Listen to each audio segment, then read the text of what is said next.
I'm going to give a survey lecture on DC analysis and its applications to optimization.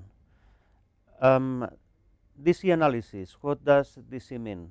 DC stands for difference of convex.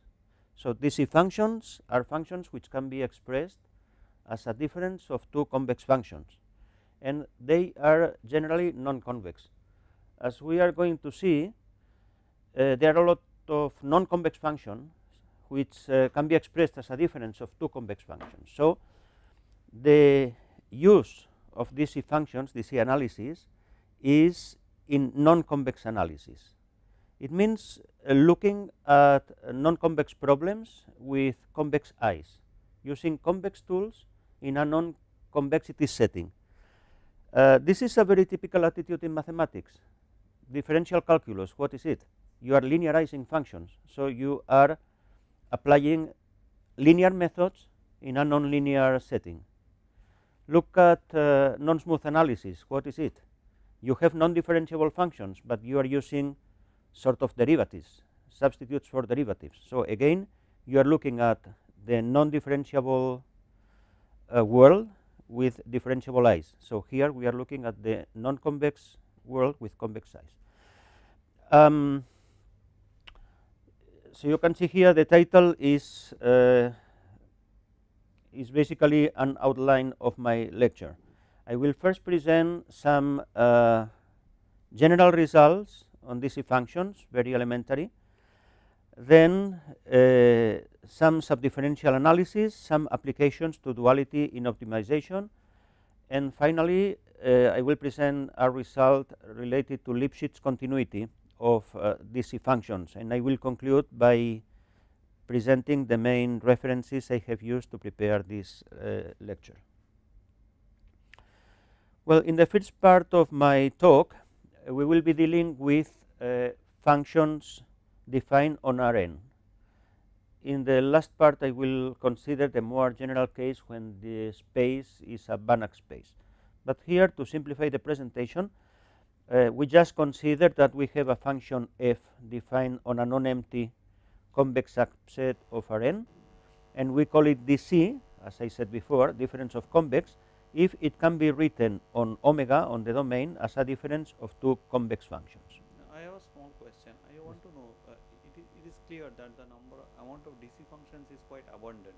Yes, we will see this later. Of course, you have taken omega as a subset of Rn. Yes. Could be a convex, naturally a convex subset of Rn. Suppose I take f from Rn to Rn, means both G and H are from Rn to Rn.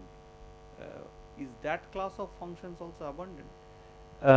Yes, I think so. You are looking at vector functions which components are DC. Since for scalar functions we have this abundance, in fact it translates into. Talking about that, if you are talking from instead of omega, if you have Rn there, means f is from Rn to R. Yeah. Is then also you have a lot of DC functions, is abundant, right? Yeah, in the space of finite valued functions on Rn. Yeah, it is abundant. Yeah, I mean when, yeah, the same as here in the general case, when I say there are a lot of non-convex functions, I mean non-convex functions which are finite valued on omega. In particular, omega can be Rn, and then the abundance is relative to the larger set of functions you are considering. Well, this is the notion we are going to use all the time, but there is also a local notion. We say that a function f is DC at a point in the domain if it is this DC on some convex neighborhood of the point, more specifically on the intersection of some convex neighborhood of the point with the domain.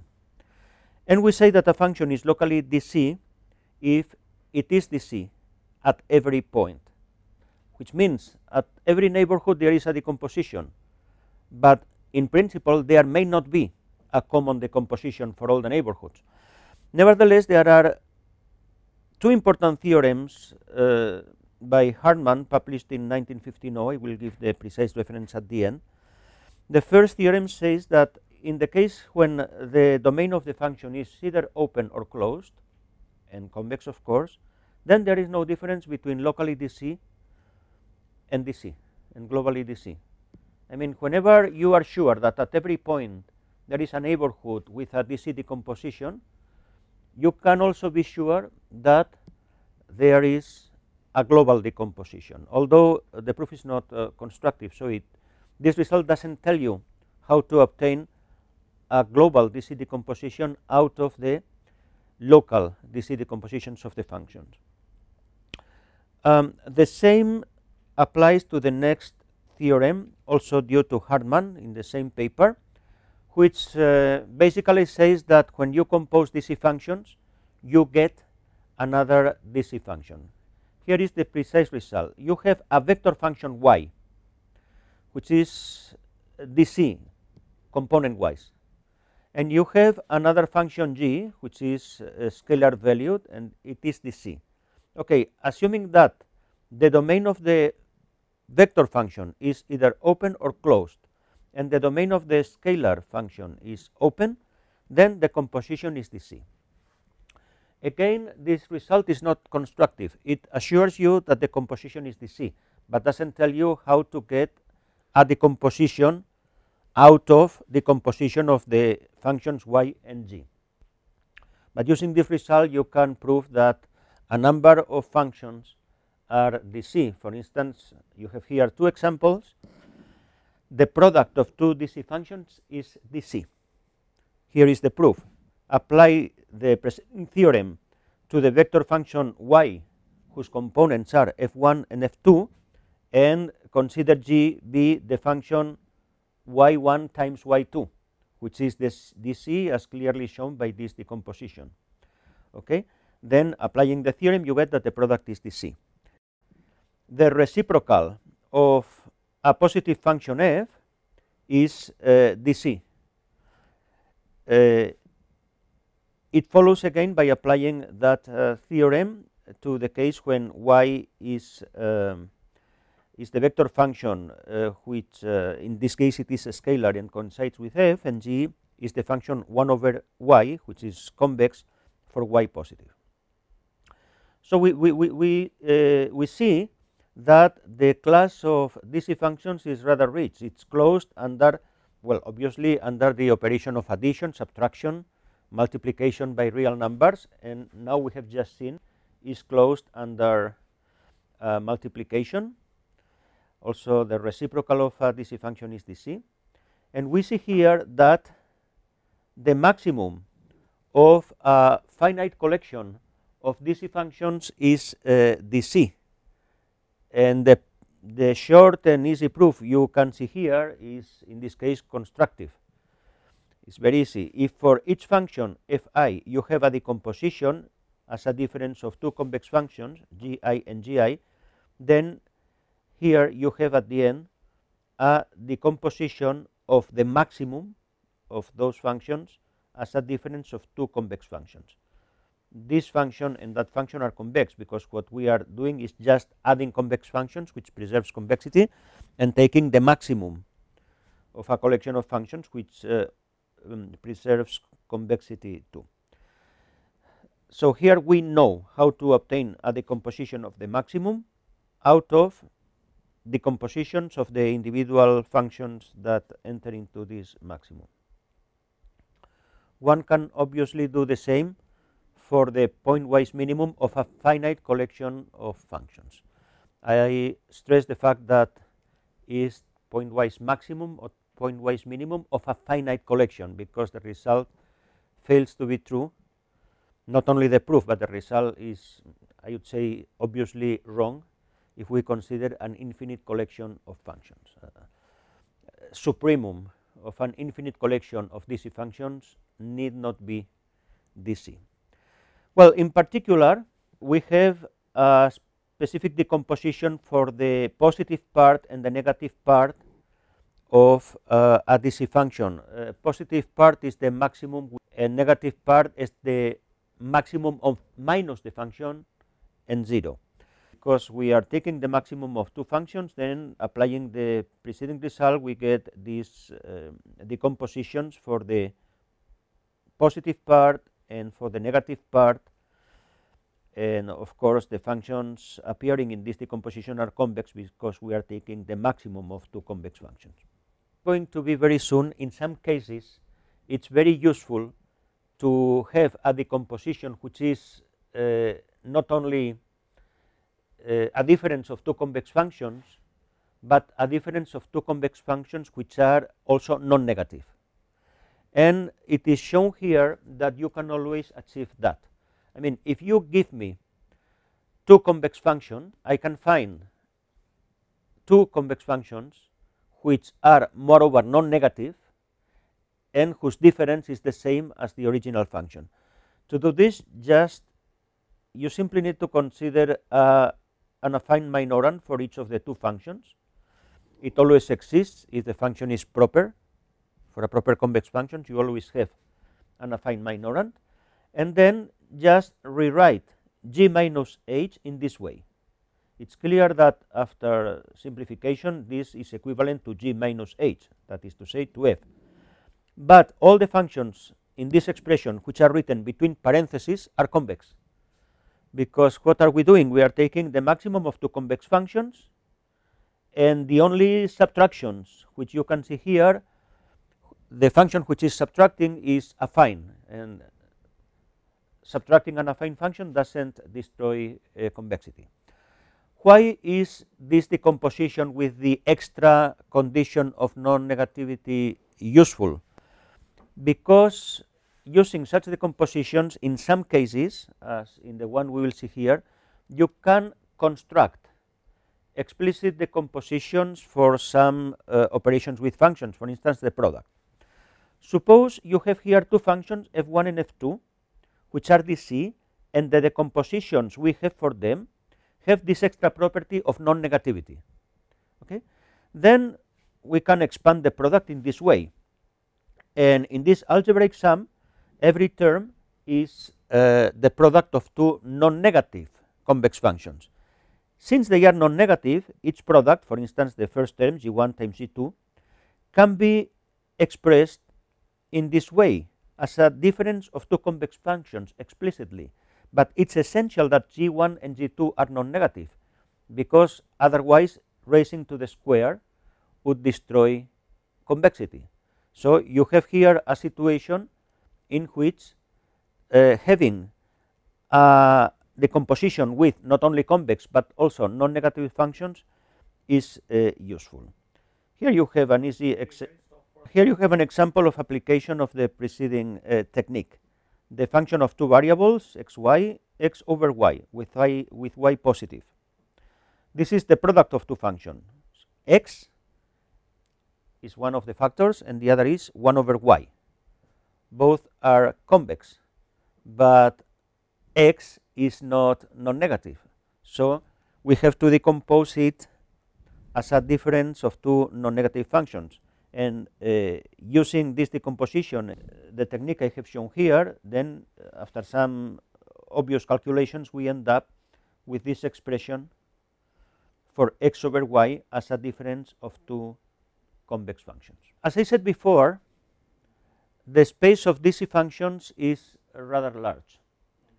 It contains the class of all C2 functions, even more, the class of all so-called C11 functions. C11 stands for functions which are locally Lipschitz and have functions which are differentiable and have a locally Lipschitz gradient.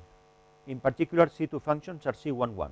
So the larger space of C11 function is contained in the space of the C functions on omega. Yeah, actually, C2 functions.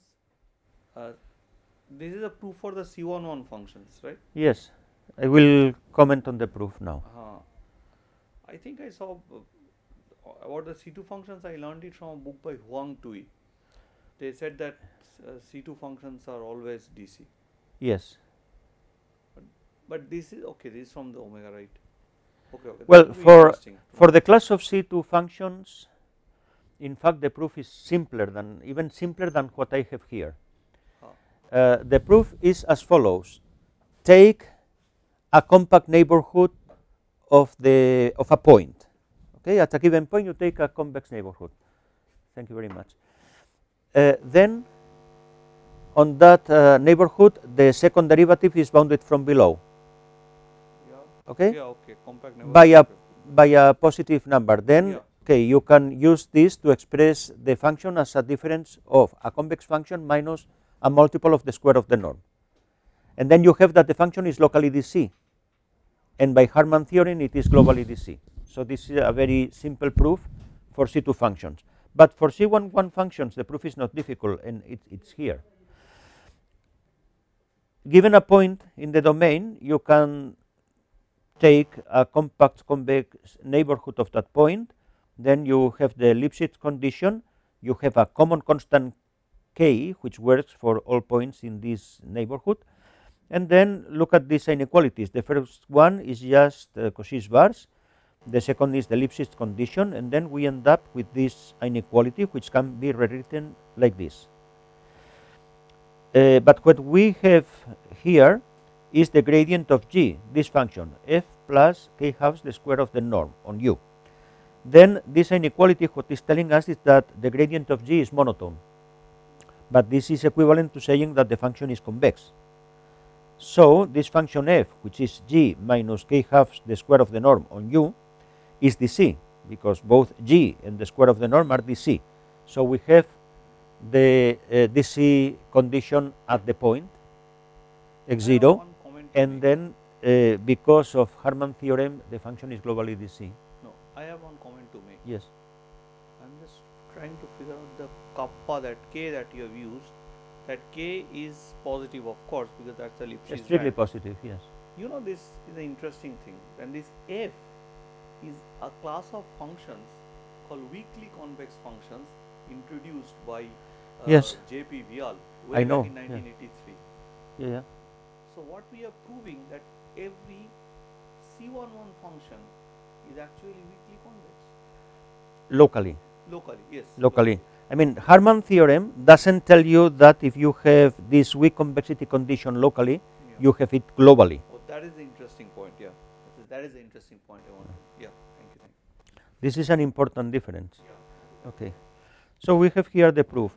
Also, we have here the statement that the space of DC functions is the smallest space of functions which contains all convex functions. So it contains all convex functions, all concave functions, and is the smallest subspace which contains those functions.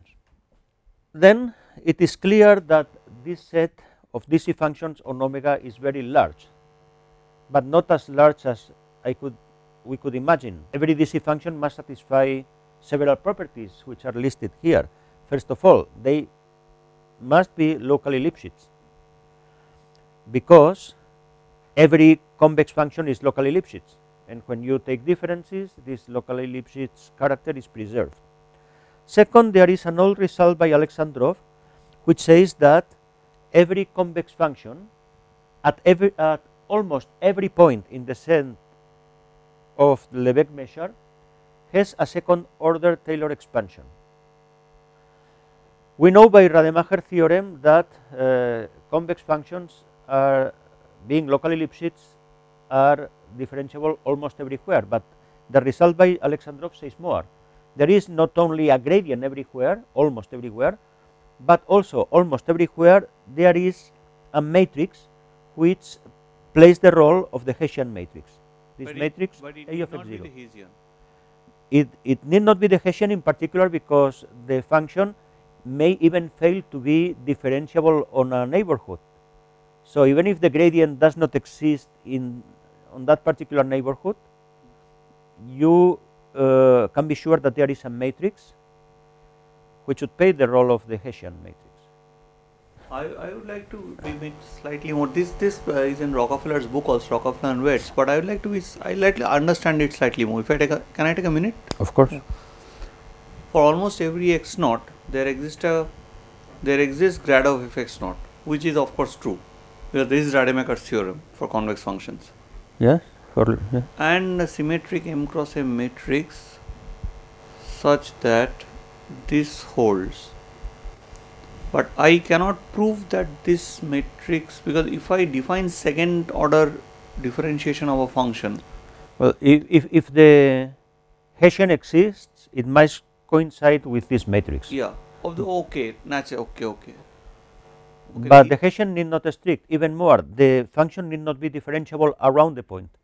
Around the point x1. Need not be. Or it may be, but not be twice differentiable.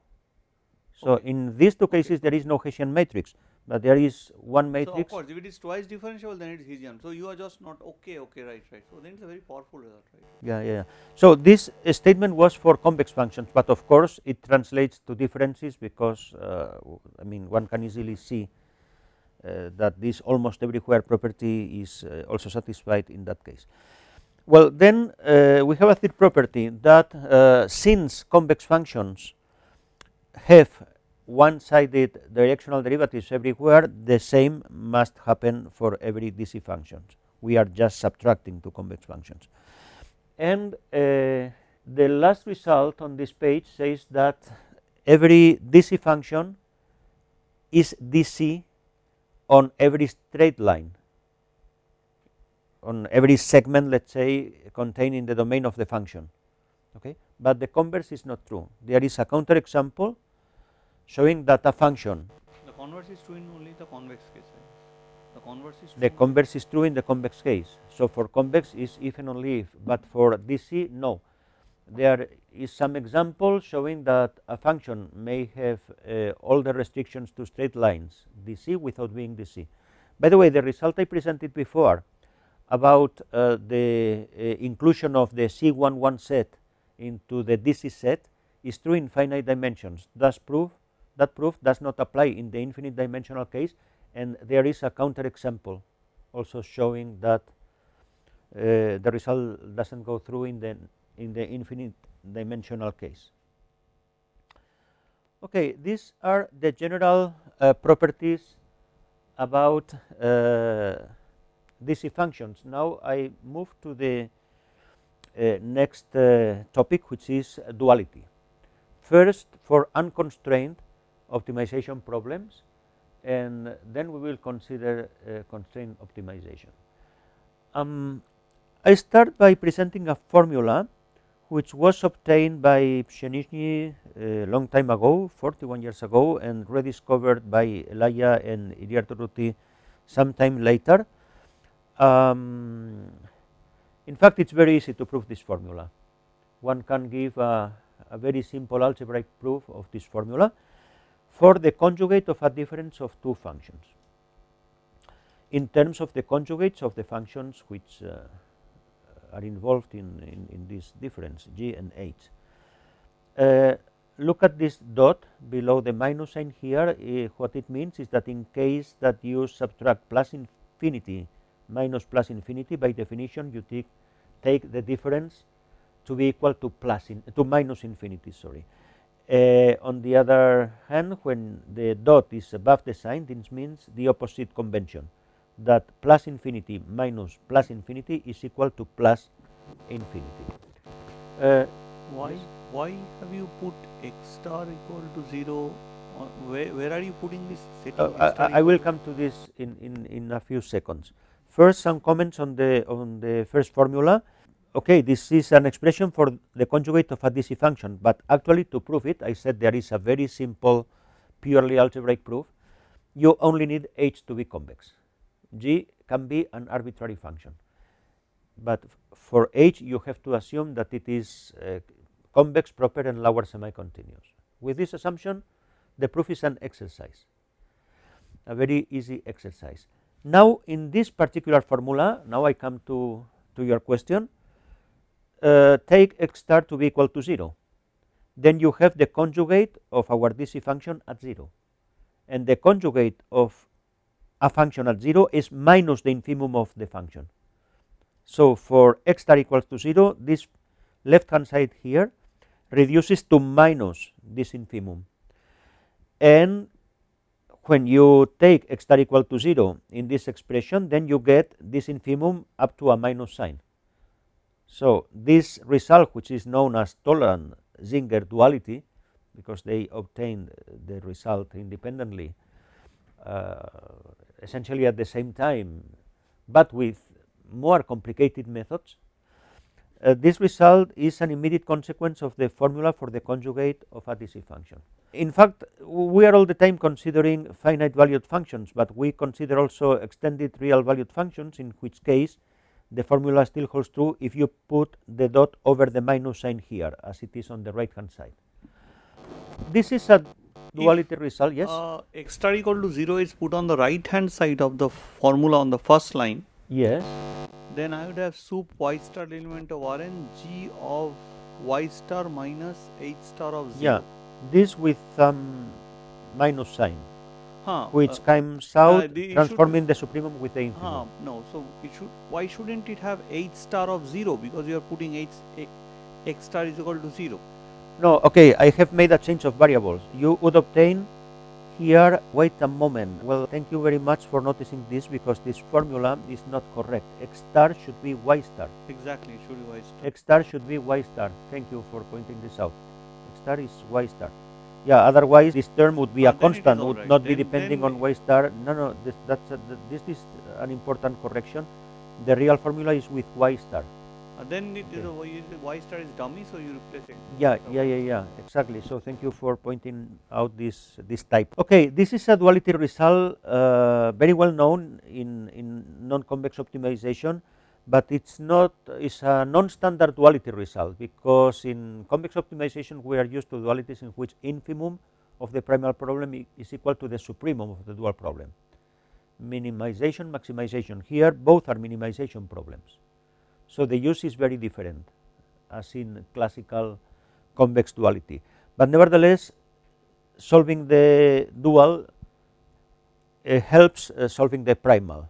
And moreover, as we will see now, and moreover, this is an involution in the sense that the dual of the dual is the primal. So look, for computing the dual, you simply take conjugates and reverse the order. Okay? Then if you do this operation to the dual, then you get the primal, because G star star is G and H star star is H. If you assume that both G and H are proper convex and lower semi-continuous. Well, as I said before, solving the dual problem helps to solve the primal problem, because if you have an approximate optimal solution of the dual problem, epsilon optimal solution, X star, you just need to take a subgradient of the conjugate of G star at this epsilon optimal point to get an epsilon optimal solution of the primal problem. We have a formula for the conjugate, and we also want to obtain a formula for the subdifferential of a DC function. Okay, one comment is in order. First, we are taking the conjugate of a function which is not necessarily convex. We can. The definition is applicable to any function, no matter that it's convex, though the properties are not so nice if the function is not convex. Same with the subdifferential. The differential subdifferential does not need the function to be convex, but there are some problems if your function is not convex. First problem is that this subdifferential may be empty at many points. And the second problem is that, okay, looking at the definition of the differential subdifferential, you see that it's a global definition. You need to know the function everywhere. But when the function is convex, the subdifferential is closely related to the directional derivative, for the computation of which you only need local information. So for convex function, the definition is just local. This is not the case in general for non-convex functions. So if you consider the subdifferential of a DC function, take into account that it may be empty at many points, first thing, and second, that you need full information of the function, not just local, to compute it. Well, to give a formula for the subdifferential of a DC function, one needs to consider this operation. Star difference is called sometimes, of two subsets of Rn. It was introduced by Pshenichny in that same paper which is mentioned here. So it's a set of points such that if you translate the second set B following this vector x, then the translate is a subset of A. Okay, so the set of all those translations is the star difference. Equivalently, we can easily see that the star difference is this intersection.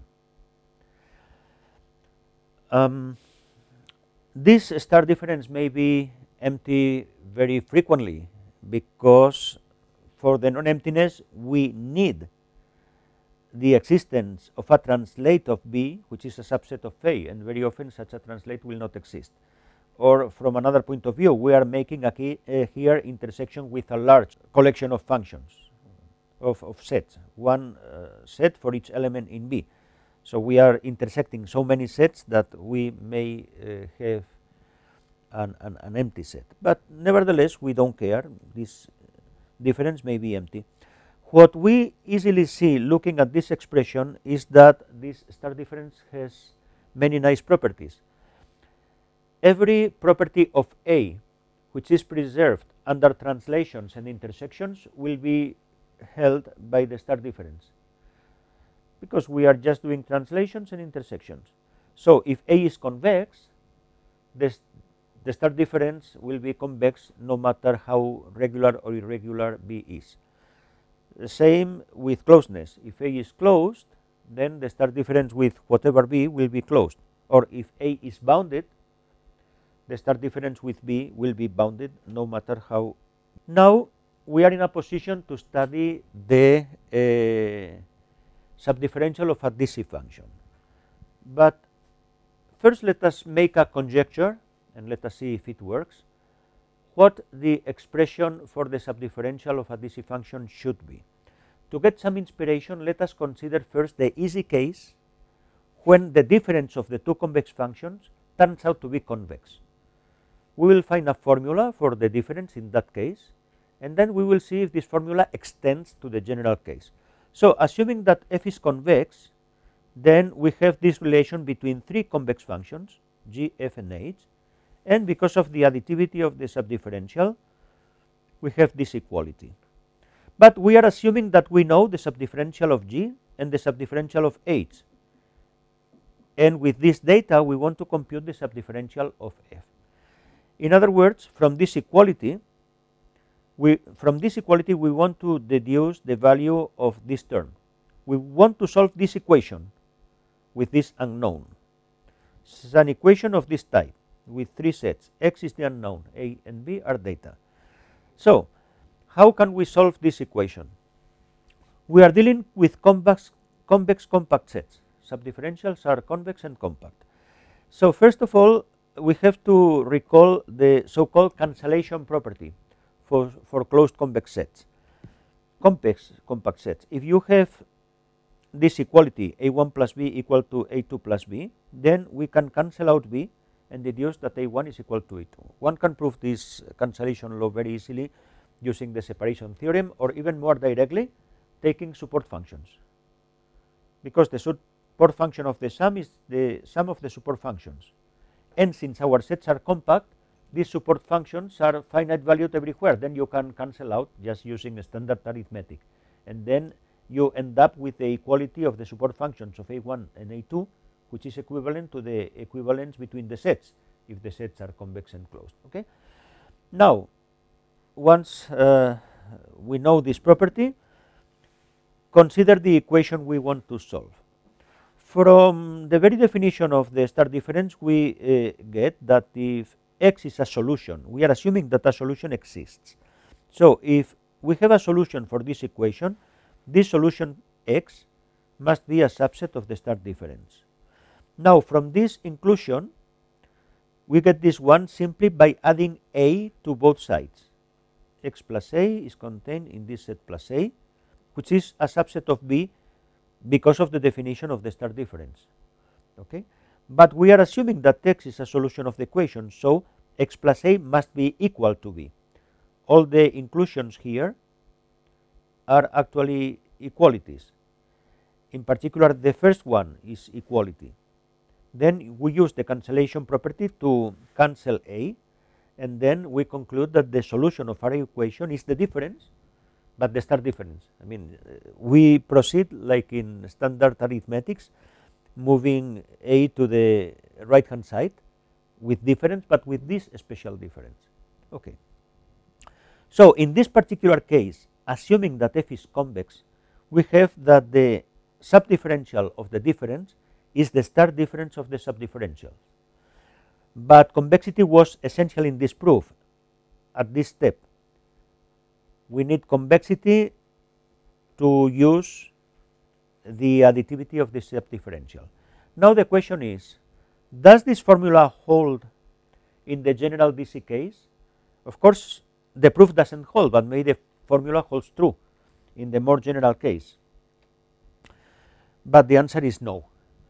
Consider, for example, the case when the two functions are differentiable. In this case, the subdifferential reduced to the gradient. If that formula were true, then we would have that the subdifferential of f is the star difference of these singletons. But for singletons, there is no difference between the star difference and the ordinary difference. They coincide. So we would have the singleton of the difference of the gradients, which is the gradient of the difference. But in particular, it would be non-empty everywhere. And non-emptiness of the subdifferential everywhere means the function is convex.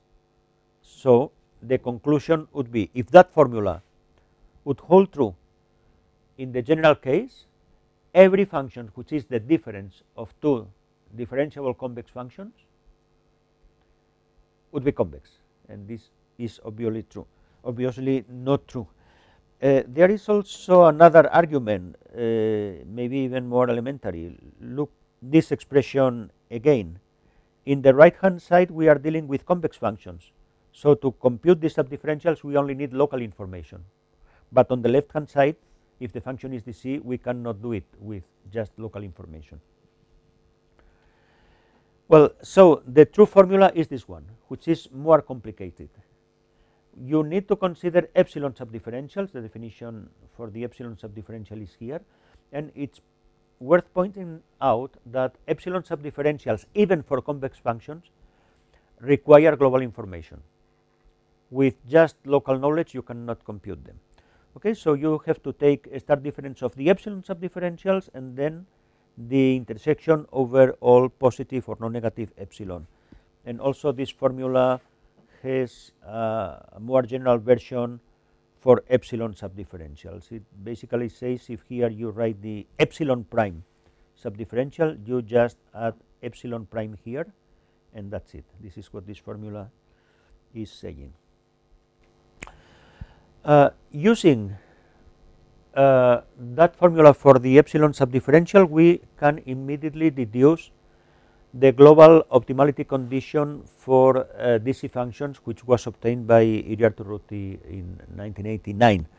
Although since the formula for the subdifferential of a difference was not known at that time, the derivation of the optimality condition is not as simple in the initial paper by Iriarte-Ruti. The derivation using that formula is as simple as you can see here. X0 is a global minimum of the difference if 0 is a subgradient. This is just an algebraic fact, follows immediately from the definition of the subdifferential. Now the next step is using the formula we have just obtained. 0 belongs to the intersection means 0 belongs to every set in the family, and 0 belongs to a star difference means the second set is contained in the first set, or equivalently we have inequality between the support functions. The support function of the epsilon subdifferential is the so-called epsilon directional derivative, which can be also expressed by means of this infimum, like in the case of convex functions.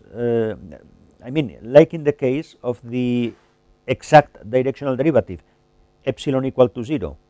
If we take here x equal to 0, then we get an expression directional derivative, because for convex function this quotient without epsilon is increasing with lambda, so the limit is equal to the infimum. I have a comment here.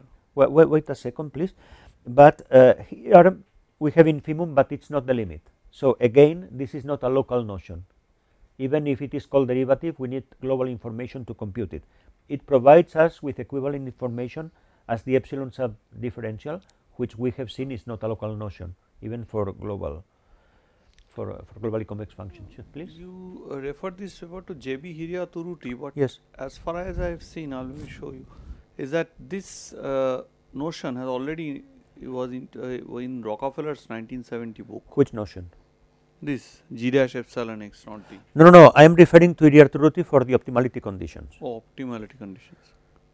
So this result that x0 is a global minimum of the difference if and only if the epsilon subdifferential of h is contained in the epsilon subdifferential of g for every epsilon.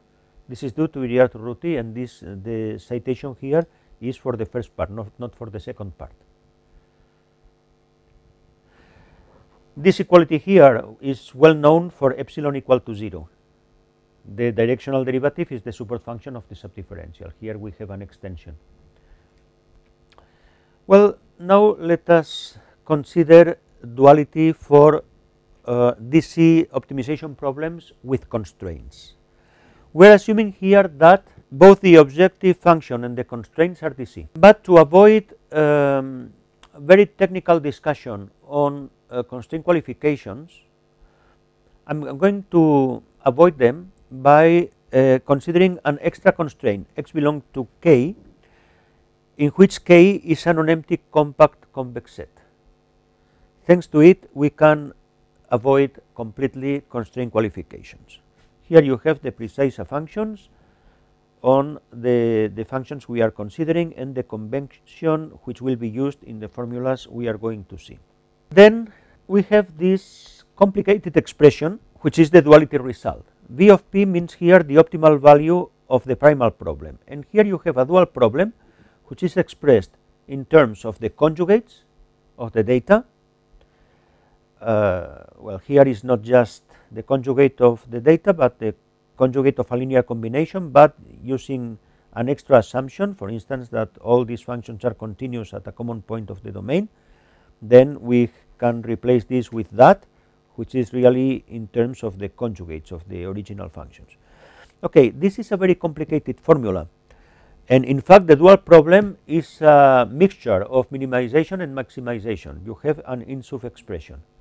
The original problem was minimization, but the interest of this problem is that it unifies the most classical non-convex duality theorem with the most classical convex duality theorem, namely TOLAND-SINGER for the non-convex case and Lagrangian duality for the convex case. If there are no constraints, it's very easy to see that this formula reduces to TOLAND-SINGER duality. If there are constraints, but all the functions involved are convex, which means that h and the h sub i's are all equal to 0, then this formula reduces to the standard Lagrangian dual problem. Just two theoretical applications of this general formula. First, we consider the minimization of a DC function over a compact set which need not be convex. Okay, so this is our problem. Yeah. The set C in P1 is not convex anymore. The set C is compact, not convex. Just compact. Okay. So we are considering a very, very general problem. In fact, it can be seen that the minimization of an arbitrary lower semi-continuous function over a compact set can be reformulated in this way. Okay, but then we can replace this condition x belongs to C by this inequality, which is the C, because by the well-known formula due to Asplund, 1/2 the distance to the set can be expressed as this difference of convex functions. Okay, and then now to be able to apply our results in which there was the extra condition that x belongs to a compact convex set, we have to consider here this extra condition, x belongs to the convex hull of C. C was compact, so the convex hull of C now is compact and convex. Okay, Now we just apply the formula we have seen before, and we have this expression, which doesn't look as complicated as the one for the general case, for this very general problem of minimizing a DC function over compact set. Second theoretical application is the problem of linear programming with binary variables, 0-1 variables. This is an important problem in applications.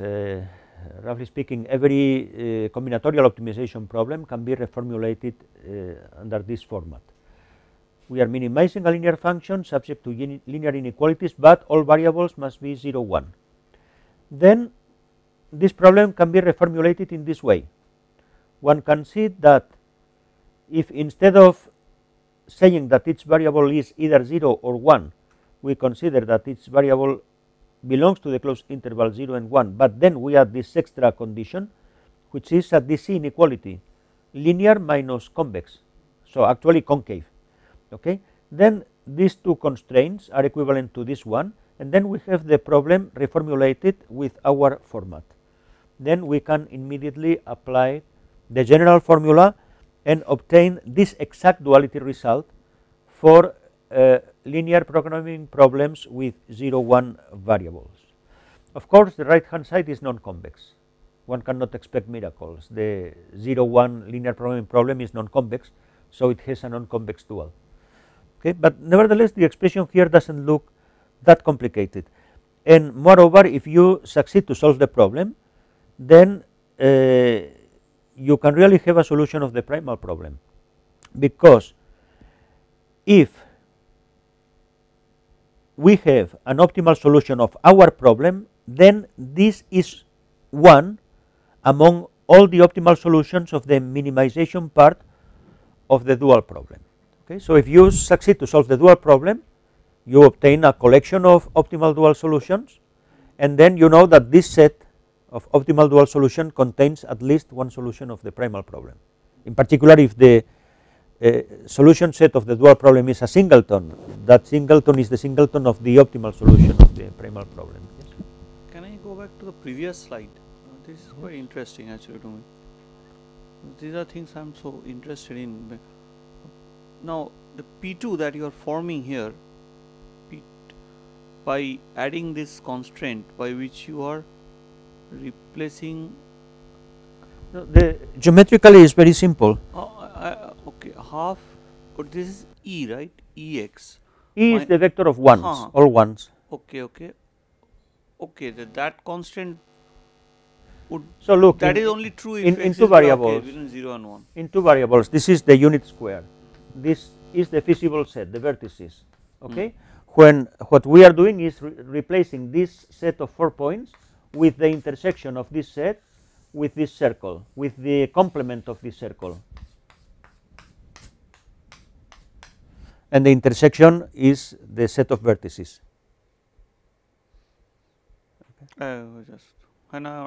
You can also prove this algebraically in a very easy way. The second, that constant is true only if and only if x is in 0 on n. Yes, that is clear. This together with the fact that the variables are between 0 and 1. Okay. Well, now I go to a more theoretical part, which is characterizations of DC functions. There are two ways of looking at DC functions. First, as I observed before, DC functions are locally Lipschitz. So it's natural to look for characterizations of DC functions within the set of locally Lipschitz functions, and the tool for this would be the Clark generalized gradient. But another point of view is, we also know that these functions are directionally differentiable. Then, how to characterize these functions in the larger set of directional differentiable functions? And to answer this question, the most reasonable tool is the quasi-differential, defined a long time ago by Demyanov and Rubinov. I will present some results in the setting of Banach spaces, and I will mention the differences with the finite dimensional case. Well, first of all, I recall here the definition of quasi-differentiability, which basically says that the one-sided directional derivative, which is always positively homogeneous, can be expressed as a difference of two convex and positively homogeneous, that is to say sublinear functions. Then those functions have support of compact convex sets, in this case with the weak star topology, and then these two sets, of which the support functions appeared in the expression for the derivative, are called, the pair formed by these two sets is called the quasi-differential of the function at the point. And a function is said to be quasi-differentiable if it is so at every point in the domain.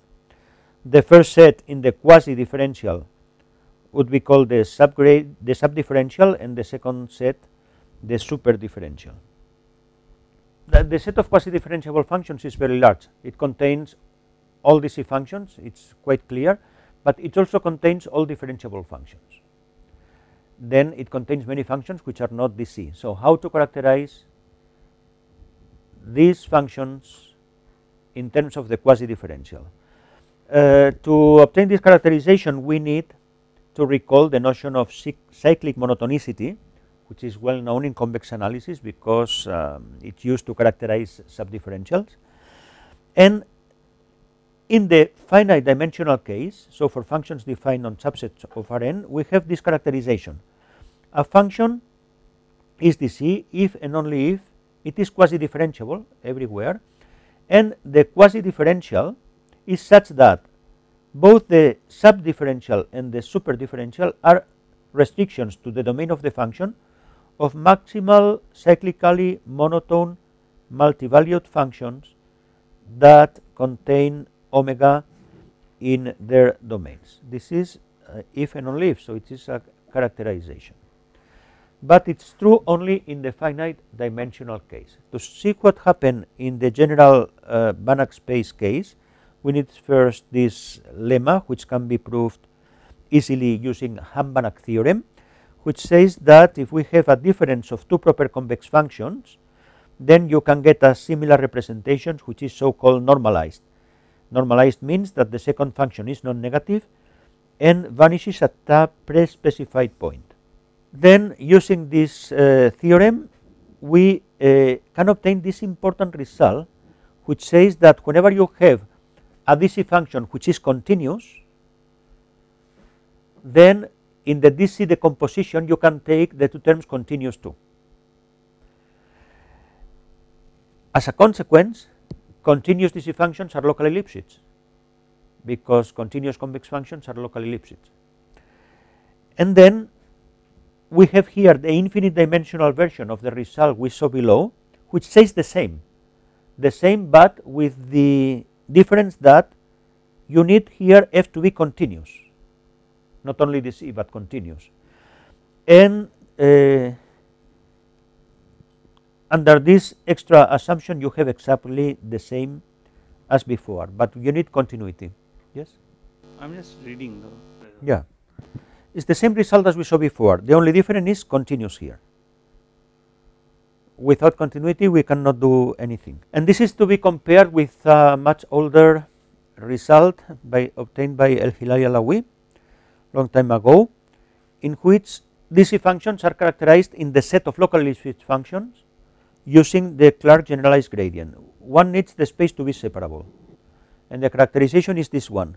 F is DC if and only if the Clark gradient is contained in the difference, algebraic difference, Minkowski difference, of two maximal cyclically monotone mappings which contain omega, the domain of the function, in their domains. Now the last part of my talk will be about Lipschitz continuity. Everything will follow from a result which I find very interesting, not by the result itself, but because of the proof, which unfortunately I have not time to tell you now, but the proof, the difficult part of the proof uses a very interesting technique invented by a young Czech student, Pavel Kocourek. Well, this result says that all these 5 statements are equivalent.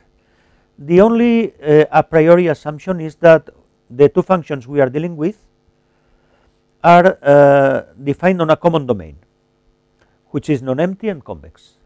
No other assumptions. Then we have that using an extra function h, which is assumed to be continuous and convex and vanishing at the origin, then the 2 functions are convex and lower semi-continuous on their domain and satisfy this sign equality if and only if each of these and then all of them of these results hold. Well, all these results or these statements are expressed in terms of the approximate subdifferentials, the epsilon subdifferentials of the involved functions. And most of the implications are easy. One can make a circular proof. Some implications are obvious. 2 implies 3 is obvious because 2 and 3 are the same statement, one for every epsilon, the second only for sufficiently small epsilon. Also 3 implies 5 is obvious because this intersection would be the smaller set, which is assumed to be non-empty. In the same way, 2 implies 4 is obvious and 4 implies 5 is obvious.